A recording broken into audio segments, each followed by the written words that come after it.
तो hello guys, कैसे हैं आप लोग। आशा करते हैं कि आप लोग अच्छे होंगे। हमारी पिछली वीडियो के बाद एक वीडियो डालने में बहुत ज़्यादा समय लग गया, तो इसके लिए मैं माफ़ी चाहूँगा। और आज हम लोग फिर से आए हैं एक केस स्टडी डिस्कस करने, जो कि हमारी एक मेडिकल केस स्टडी है, मेडिकल वार्ड की। जैसा कि हम लोग पिछली वीडियो में भी केस स्टडी केयर प्लान के बारे में डिस्कस किए थे, तो आज फिर हम लोग एक नए टॉपिक को डिस्कस करेंगे। जो हमारा केस स्टडी है वो है हमारा हाइपरटेंशन के ऊपर। हाइपरटेंशन, फिर आइए हम लोग, हाइपरटेंशन क्या होता है। हाइपरटेंशन हाई ब्लड प्रेशर होता है। तो आइए इसके बारे में डिस्कस करते हैं। तो सबसे पहले इसमें आएगा आइडेंटिफिकेशन डेटा। नेक्स्ट हमारा आएगा इसके बाद हिस्ट्री। हिस्ट्री में हमारी present medical history, past medical history and present surgical history and past surgical history. फिर उसके बाद आता है हमारा फैमिली हिस्ट्री। फैमिली हिस्ट्री के बाद आता है हमारा फैमिली चार्ट।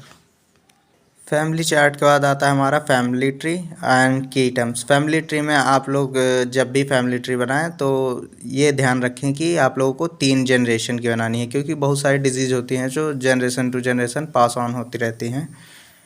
तो उसके बाद आता है हमारा सोशियो इकोनॉमिक स्टेटस। फिर उसके नेक्स्ट हमारा आएगा, नेक्स्ट जो हेडिंग रहेगी वो रहेगी पर्सनल हिस्ट्री। पर्सनल हिस्ट्री में हमारा dietary pattern, sleep pattern, habit, elimination वगैरह वगैरह आएगा। फिर उसके बाद हमारा नेक्स्ट आता है हमारा टॉपिक, हमारा हिस्ट्री टेकिंग जो है वो ख़त्म हो चुका है। इसके बाद आता है हमारा फिज़िकल एग्जामिनेशन। फिज़िकल एग्जामिनेशन में हमारा फर्स्ट टॉपिक जो रहेगा वो जनरल कंडीशन का रहेगा, जिसमें हम height, weight, body type, posture, gait वगैरह लिखते हैं। फिर उसके बाद नेक्स्ट हमारा आता है वाइटल साइन।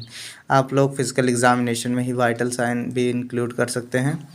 फिर उसके बाद आता है हमारा head to toe examination. Head to toe examination में हमारा इंटीगोमेट्री सिस्टम आएगा पहला, जैसे कि स्किन हो गया, स्किन का कलर, टेम्परेचर, मॉइस्चर वगैरह। फिर उसके बाद आता है हमारा hair scalp, hair and scalp. फिर उसमें distribution, colour, appearance, scalp, hair follicles etcetera.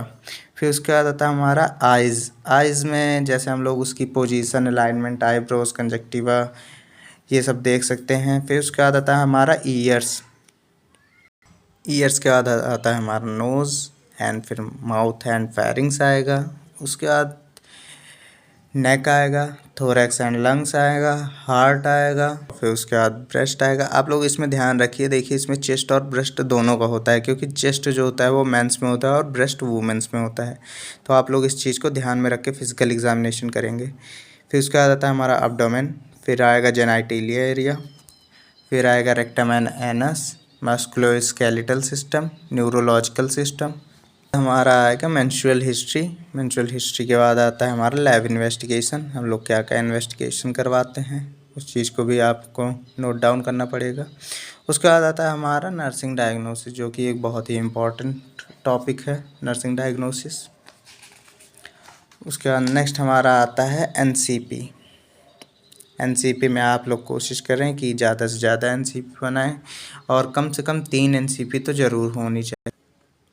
ये हमारी 3rd एनसीपी है। उसके बाद आती है हमारी ये 4th एनसीपी। ये हमारी 5th एनसीपी है। ये हमारी 6th एनसीपी है। तो आप लोग कोशिश करें ज़्यादा से ज़्यादा एनसीपी बनाएं, क्योंकि एक डिज़ीज़ को कवर करने के लिए आप एक एनसीपी अप्लाई करेंगे तो उतना इफ़ेक्टिव नहीं रहेगा। फिर उसके बाद आता है हमारा हेल्थ एजुकेशन। हेल्थ एजुकेशन के बाद समरी, कंक्लूजन एंड बिब्लियोग्राफी आप लोग ऐड कर सकते हैं। इसी के साथ हमारा आज का टॉपिक ख़त्म होता है। सो गाइज़, आप लोग शेयर सब्सक्राइब करें चैनल को और अपने दोस्तों को भी बताएं जो भी नर्सिंग की तैयारी कर रहे हैं। So thank you guys.